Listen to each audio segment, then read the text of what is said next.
శ్రీ జోగులాంబ బాల బ్రహ్మేశ్వర స్వామి ఆలయంలో దసరా శరన్నవరాత్రి ఉత్సవాలు ఘనంగా జరుగుతున్నాయి. జోగులాంబ అమ్మవారిని దేవాదాయ శాఖ మంత్రి ఇంద్రకరణ్ రెడ్డి దర్శించుకుని ప్రత్యేక పూజలు చేశారు. మంత్రికి అధికారులు, అర్చకులు పూర్ణకుంభ స్వాగతం పలికారు. అమ్మవారి దర్శన అనంతరం వేద ఆశీర్వచనం అందించారు. శరన్నవరాత్రి ఉత్సవాల్లో అమ్మను దర్శించుకోవడం చాలా సంతోషంగా ఉందని మంత్రి తెలిపారు. స్వరాష్ట్రంలో కృష్ణా పుష్కరాలను జోగులాంబ సన్నిధిలో ఘనంగా నిర్వహించనున్నారు.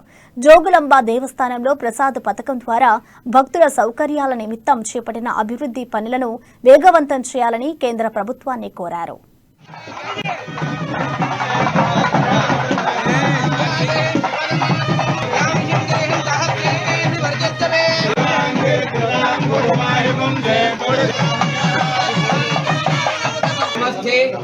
अस्तु लंबोदराय एकदंताय विघ्न विनाशने शिवसुताय श्री गणाधिपतये नमः। हरे ओम ब्रह्म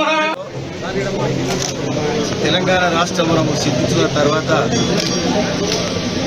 జోగులాంబ అమ్మవారి శక్తిపీఠము నవరాత్రుల సందర్భంగా ఇవాళకి 6వ రోజు రోజొక్క అవతారంలో అమ్మవారు దర్శనం ఇవ్వడం జరుగుతుంది. కాబట్టి ఈరోజు మరి మన గౌరవ శాసనసభ్యులు అభినయ్ గారు